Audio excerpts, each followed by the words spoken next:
Alors bonjour, mon nom est Anne Beauchemin, je suis la directrice artistique du 42e Symposium international d'art contemporain de Baie-Saint-Paul. Et cette année, le thème qu'on aborde, c'est Habiter le monde, art et écologie. Alors, toutes les œuvres qui sont réalisées cette année par les 12 artistes ont trait à la question des changements climatiques, la question de l'écologie, qu'est-ce qu'on peut faire pour changer notre rapport à l'environnement, changer notre vision de la nature. Alors, c'est dans cette voie-là que les artistes ont commencé à travailler cette année. Alors, on est dans la 4e semaine du symposium, presque à la fin.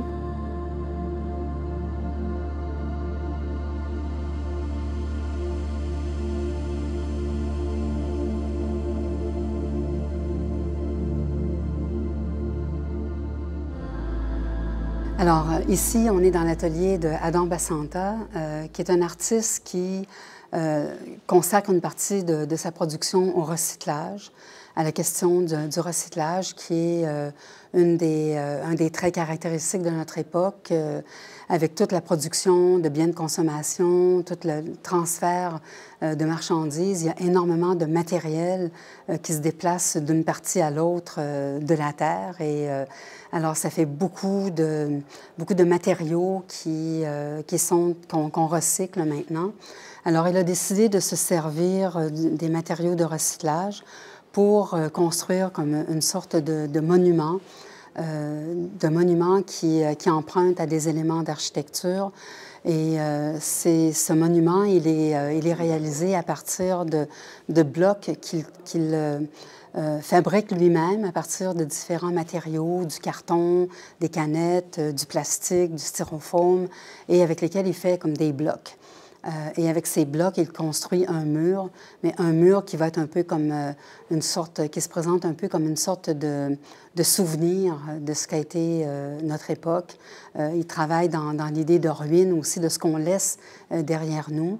Alors son œuvre, elle est tout à fait symbolique de notre époque, de notre temps, en montrant la préoccupation avec l'environnement.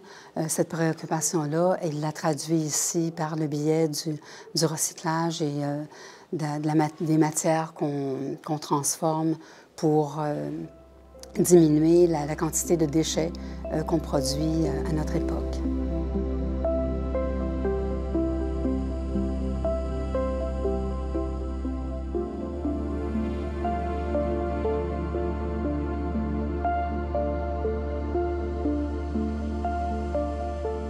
Alors, on est dans l'atelier de Rudy Nzongo, un artiste de République démocratique du Congo. Rudy travaille ici avec un matériau qui est très particulier. Ce sont des brindilles palmistes. C'est un matériau qui vient de son pays et qui est le cœur des branches, des feuilles de palmier qui poussent là-bas et qu'on peut retirer et qui forment une matière qui est à la fois assez solide et assez souple aussi. Alors, il a créé la série de personnages qui est ici au mur, qui sont des enfants en train de jouer avec des pneus. Et alors, toutes les silhouettes des enfants ont été créées à partir de dessins sur lesquels il a collé des morceaux de brindilles palmistes de manière à en faire un certain relief. Dans sa recherche, son travail s'oriente beaucoup vers ce qu'on peut appeler une sorte d'écologie culturelle, c'est-à-dire une sorte de rétablissement de l'harmonie d'une communauté dans l'endroit où cette communauté-là vit. La République démocratique du Congo, c'est un pays d'Afrique qui a été colonisé par des pays européens. Et la France, la Belgique ont colonisé en Afrique. Et ce que ça a créé une sorte de culture superficielle. C'est-à-dire que beaucoup d'Africains vivent avec les valeurs d'une culture qui est différente de celle qu'ils ont connue dans le passé, chez leurs ancêtres. Et Rudy est en train de chercher par toutes sortes, à la fois par le matériau qu'il travaille, mais aussi à la fois par le sens, les légendes et à travers les histoires qui étaient racontées. Quand il était enfant, alors il est en train de redécouvrir un peu les valeurs traditionnelles de son pays et il en fait la promotion dans son travail. Alors il y a des aspects écologiques dans ces légendes qu'il est en train de retrouver, qui est par exemple quand les enfants, quand ils étaient petits, se faisaient dire, lorsqu'ils avaient une orange, de boire le jus mais de ne pas manger les graines. Et les parents prenaient les graines et les mettaient de côté et après, avec les graines, ils les ressemaient dans la terre et les arbres pouvaient pousser. Alors, c'était une manière très simple d'éduquer les enfants à des questions d'écologie, à des questions de prendre soin de la terre et de tous les éléments qui poussent sur la terre. Alors, c'est comme une sorte de réappropriation de ces valeurs culturelles pour rétablir finalement des connaissances qui appartiennent à ce pays-là depuis très, très longtemps et qu'a un peu étouffé la culture plus européenne qu'ils ont reçue.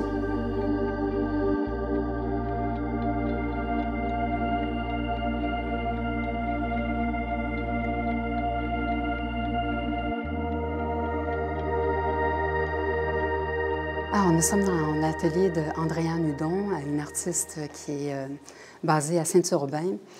Andréane Hudon travaille beaucoup avec la végétation et dans son atelier, elle a installé une immense installation végétale à partir de plantes qu'elle a ramassées sur sa terre. Et alors, à partir de cette installation, elle est en train de faire un très, très grand tableau qui représente un détail de cette installation. L'intérêt d'Andréane est beaucoup tourné vers la végétation, vers l'idée de... En fait, le rythme, ce qui ressort de son travail, c'est le rythme de la nature. C'est un intérêt pour la vie de la nature, la croissance des plantes, leur maturité, leur déclin. Et dans sa vie de tous les jours, elle travaille en partie sur sa terre et après ça, en partie sur ses tableaux. Elle peint généralement surtout l'automne et l'hiver, alors que pendant l'été, elle passe beaucoup plus de temps sur sa terre. Mais cette année, pour le symposium, elle fait un peu un accro à ce rythme-là et elle a commencé, elle passe le mois d'août à réaliser un grand tableau. Alors, elle travaille vraiment, toute sa vie est organisée en fonction du cycle des saisons, de tous les travaux qui sont à faire sur la terre, les jardins à s'occuper, la forêt à nettoyer. Alors, c'est vraiment un travail qui reprend, comme beaucoup d'artistes écologiques, qui retourne finalement à une sorte de rythme plus lent, le rythme de la nature, tel que la nature se développe et tel que la nature évolue au fil de l'année. Alors, elle a intégré ce rythme-là dans sa pratique. Alors, elle est en train de représenter sur son tableau un détail là, de cette installation végétale qu'elle a fait dans son atelier. C'est de cette façon qu'elle travaille dans son atelier chez elle à Saint-Urbain. Pour tout l'automne et tout l'hiver, il y a une grande installation qu'elle met au mur et pendant l'automne et l'hiver, elle va peindre un ou des tableaux à partir de cette installation.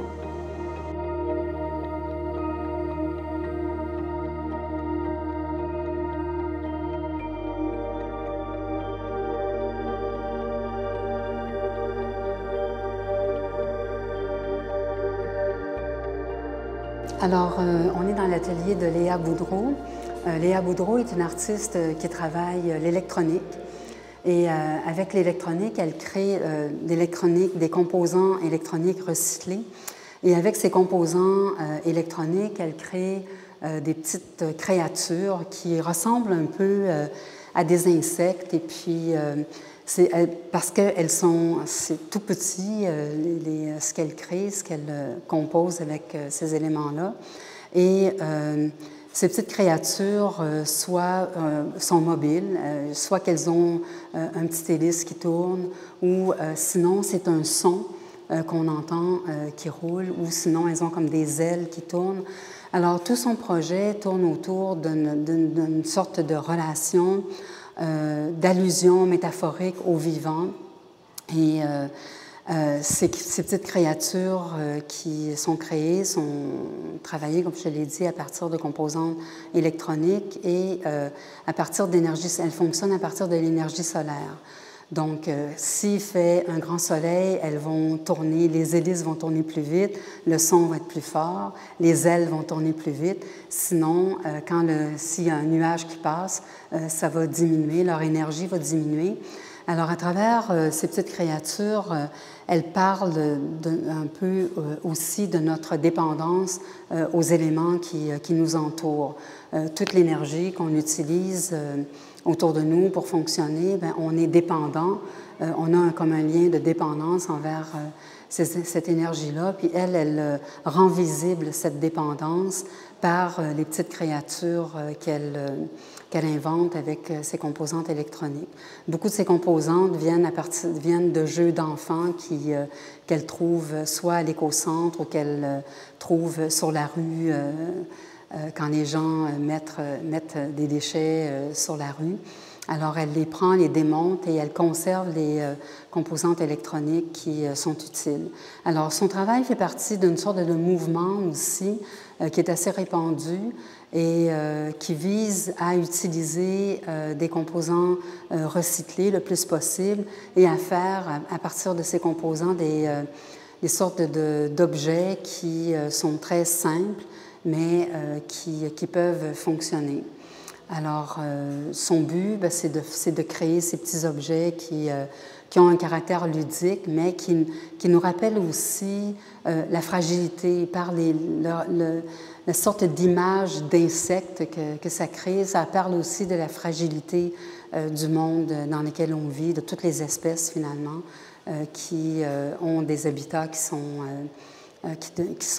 altérés et pour lesquels les conditions de vie sont plus fragiles, sont plus difficiles et qui rend leur vie plus fragile.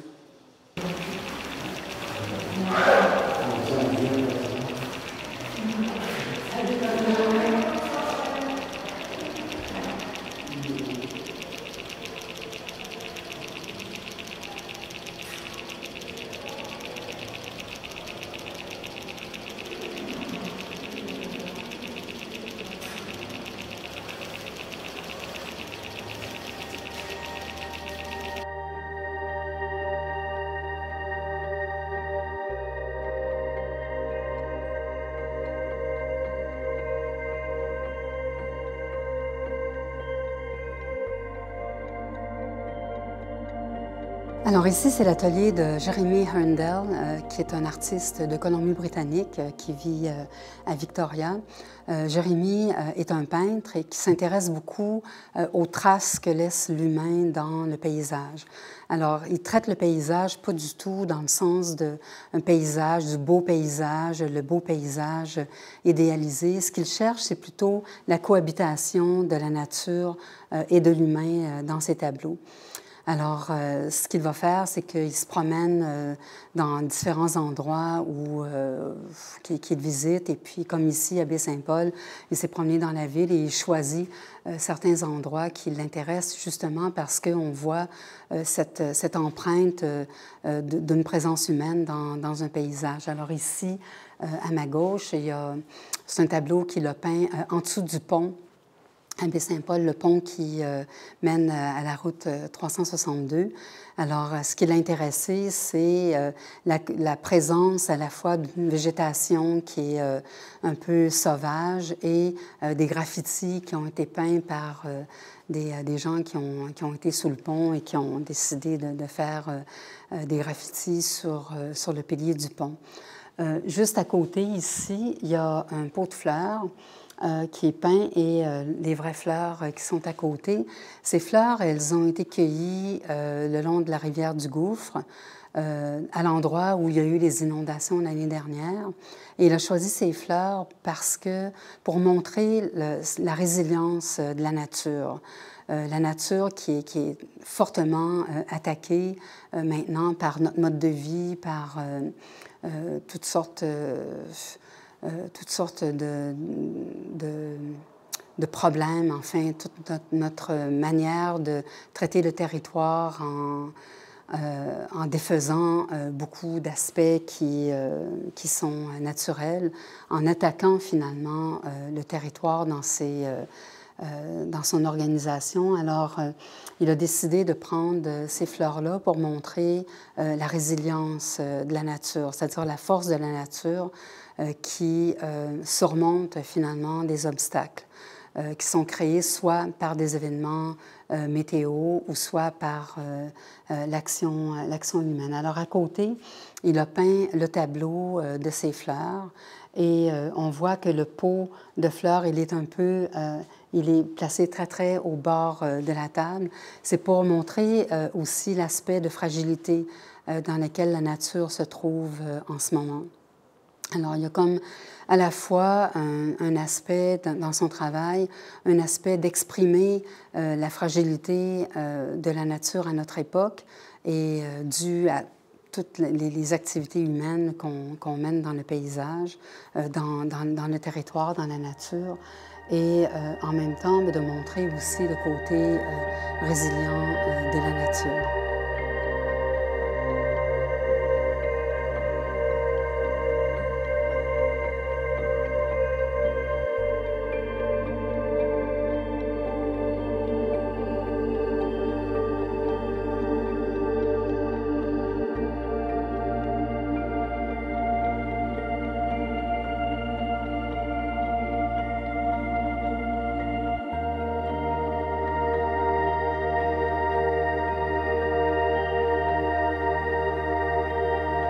Alors ici, c'est l'atelier de Alfia Jonca. Alfia est une artiste qui vit aux îles de la Madeleine et qui s'intéresse au territoire. Ce qui l'intéresse dans le territoire, c'est pas les aspects spectaculaires, les aspects qui font que quand on visite un endroit, tout le monde va aller voir le même endroit. Au contraire, ce qui l'intéresse, c'est toutes sortes d'aspects du paysage, du territoire qui passent souvent inaperçus. Son moyen privilégié pour connaître le territoire, c'est de marcher dans un endroit. C'est de marcher de façon répétée au même endroit afin de découvrir tout ce qui compose ce territoire. Alors ici, on voit dans son atelier beaucoup de photographies de roches. La photographie est son médium d'expression et la photographie, c'est intéressant, elle considère, bon, il y a des gens qui vont cueillir des petits fruits à certains endroits. Elle, quand elle marche le territoire, les objets ou les éléments du paysage qu'elle va photographier, c'est comme une sorte de cueillette. C'est comme quelqu'un qui ramasse des petits fruits, mais elle, ce sont des images qu'elle cueille. Alors, depuis son arrivée à Baie-Saint-Paul pour le symposium, elle a visité plusieurs endroits. Elle est allée notamment à l'île aux Coudres. Et à l'île aux Coudres, elle a photographié des rochers avec de la mousse qui est sur les rochers. Et c'est avec ça qu'elle est en train de faire différents montages photographiques, afin d'exprimer, d'attirer l'attention finalement sur ces éléments du paysage. Une roche ordinaire qui longe un sentier va attirer son attention par sa texture, par sa couleur, par l'endroit où elle est placée, par son rôle dans le paysage. Les artistes qui travaillent dans une optique écologique s'intéressent beaucoup aux relations entre tous les éléments d'un paysage. Alors, c'est un peu dans cet esprit-là que Alfia travaille la question du paysage et du territoire dans le cadre du symposium.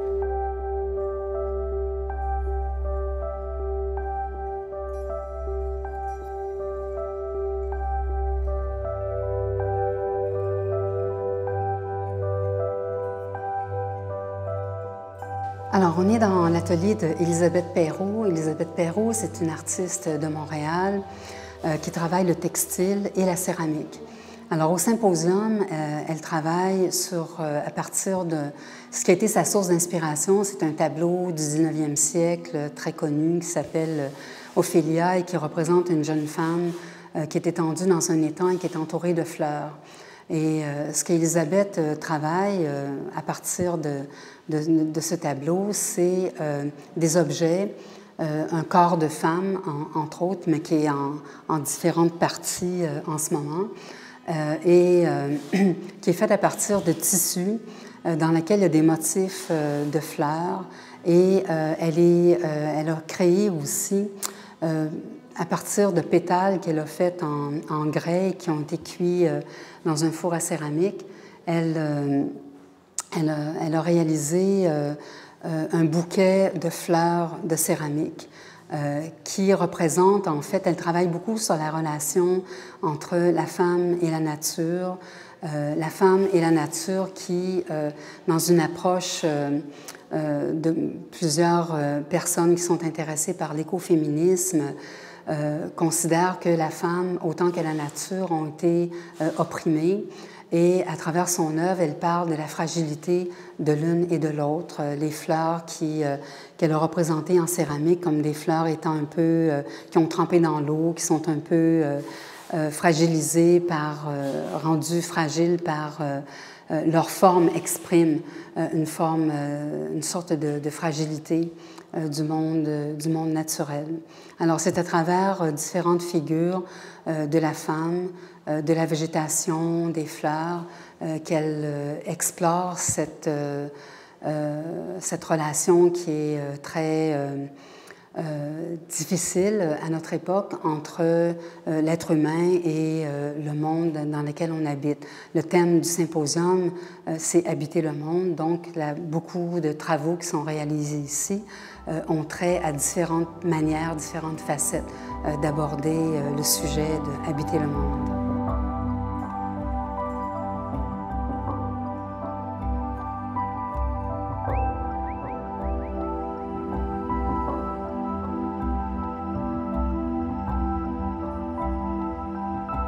On est dans l'atelier de Lorraine Sims, qui est une artiste de Montréal. Lorraine s'intéresse à la question animale.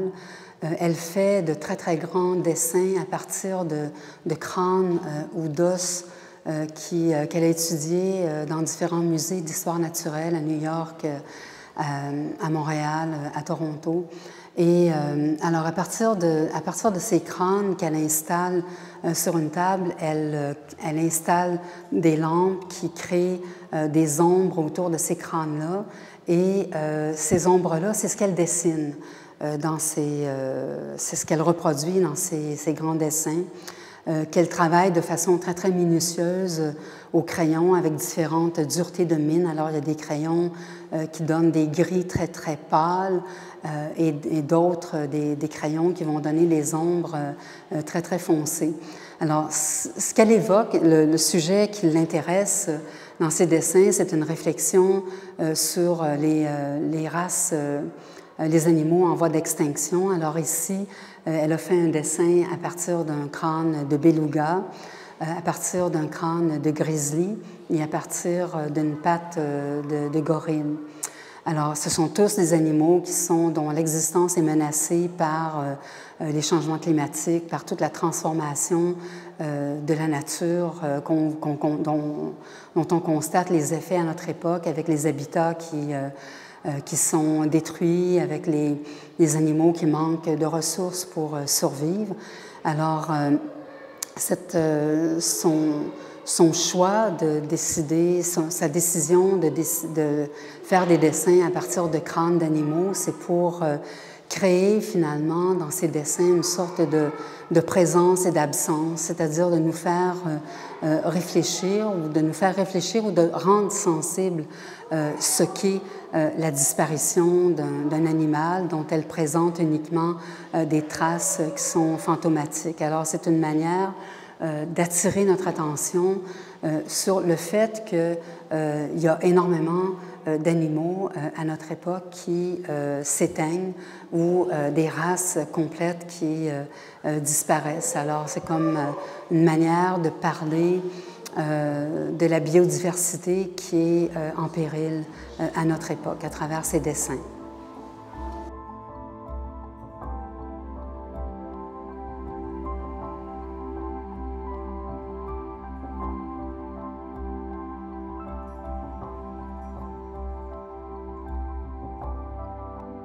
Ici, c'est l'atelier de François Quévillon, dont on voit deux œuvres derrière moi.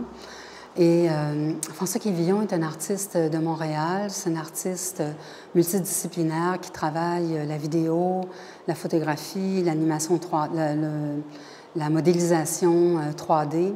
Alors souvent, ses œuvres finales sont des vidéos qu'il va présenter d'une durée plus ou moins longue. Son sujet de prédilection, c'est le territoire. Il s'intéresse depuis plusieurs années à beaucoup de facteurs d'érosion ou à beaucoup de facteurs qui transforment ou détruisent le territoire. Il a travaillé à différents endroits dans le Québec. Il a travaillé aussi à l'extérieur du Canada pour aller réaliser justement différentes vidéos. Alors ici, pour le symposium, il s'est intéressé à la vallée du Gouffre. Il s'est intéressé à l'érosion, au phénomène d'érosion dans la vallée du Gouffre. Alors, derrière moi, c'est une image imprimée de plusieurs photographies et vidéos qu'il a tournées avec un drone à différents endroits le long de la rivière du Gouffre et de ses affluents. Alors, dans ces images, ce qu'on voit, c'est qu'on voit la transformation de certains endroits dans le paysage. Il travaille aussi, pour créer ces vidéos, il travaille aussi à partir de données géologiques, c'est-à-dire qu'avant de travailler sur le territoire de Baie-Saint-Paul, c'est pas uniquement de filmer le territoire, c'est qu'il a aussi accumulé beaucoup d'informations sur le passé géologique de la région pour être capable de lire certains signes sur des falaises, sur le sol, la composition des pierres, la composition, la façon dont les falaises sont formées. Alors, à certains endroits, on peut voir différentes strates. Alors, ce sont tous ces éléments qui l'intéressent et qui montrent un peu une sorte de portrait d'état présent de la vallée du Gouffre actuellement. Alors, il travaille aussi avec des données scientifiques comme beaucoup d'artistes qui travaillent dans une approche écologique vont consulter des chercheurs sur un domaine ou sur l'autre afin de nourrir alimenter leur regard qu'ils portent sur le territoire.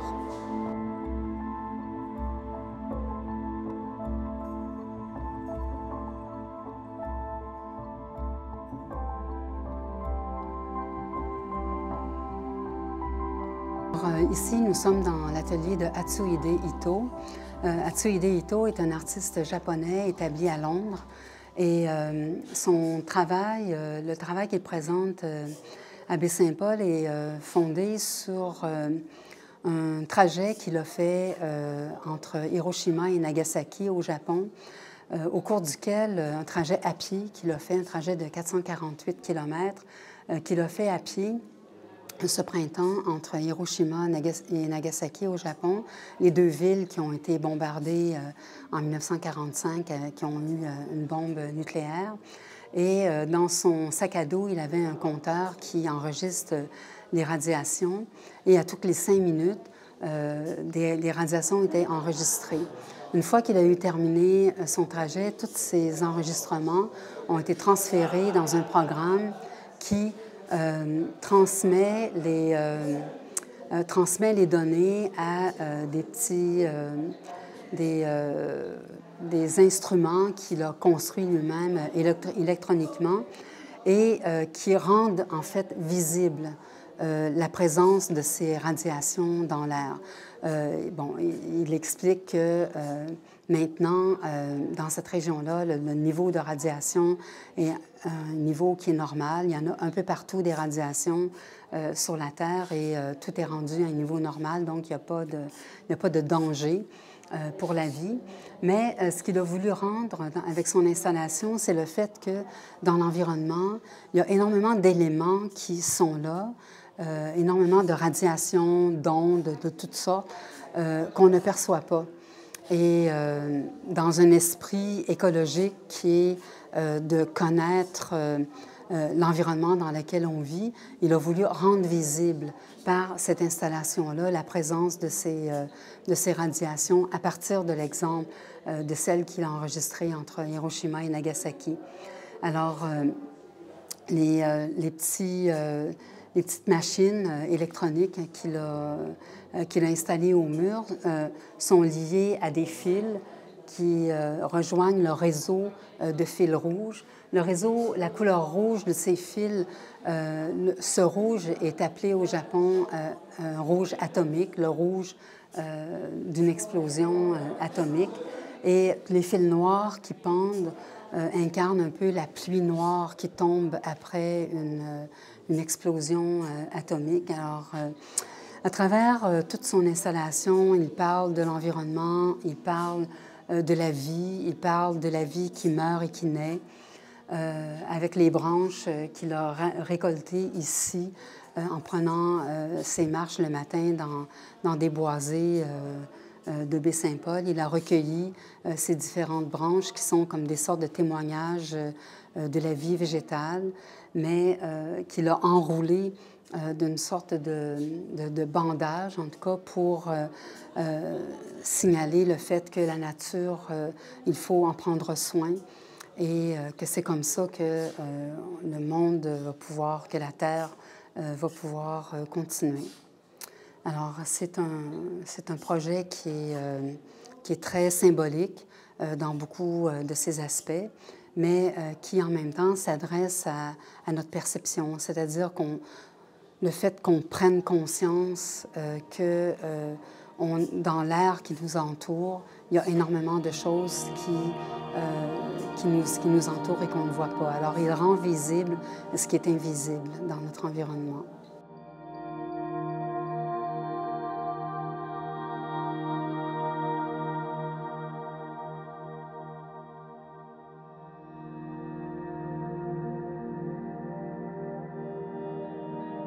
Alors ici, on est tout près de l'atelier d'une artiste de Calgary, en Alberta.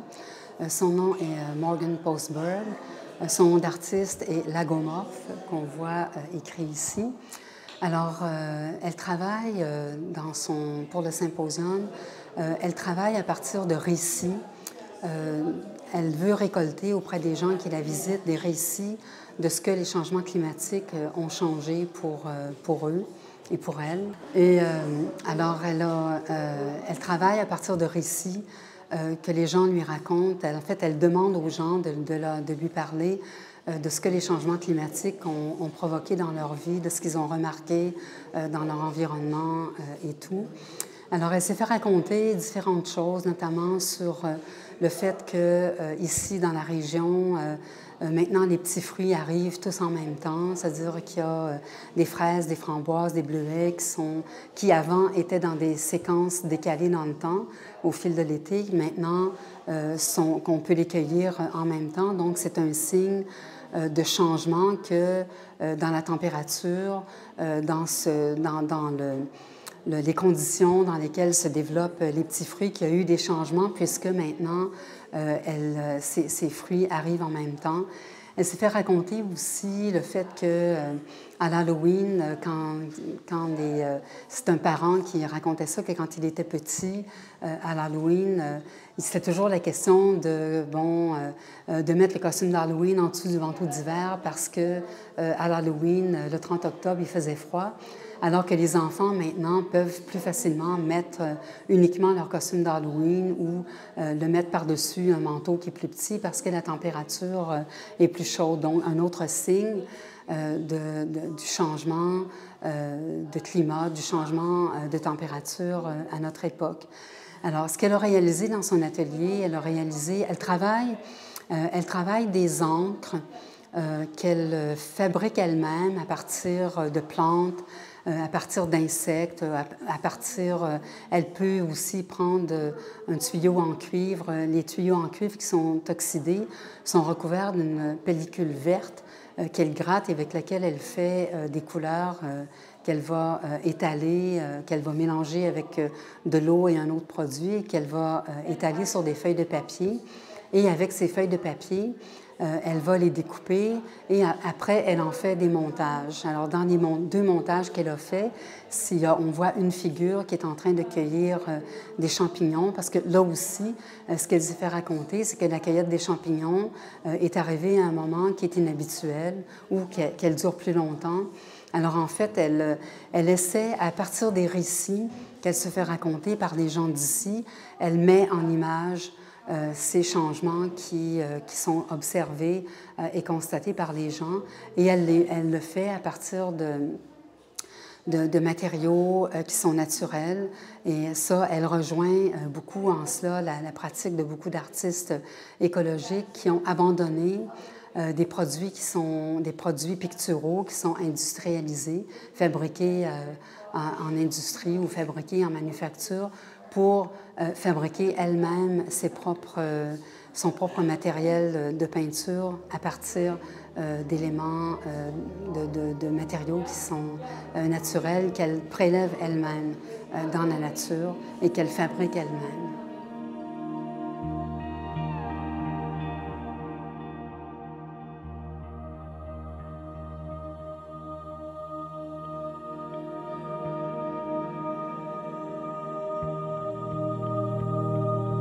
Alors, ici, on est dans l'atelier de Gilberto Esparza, qui est un artiste mexicain.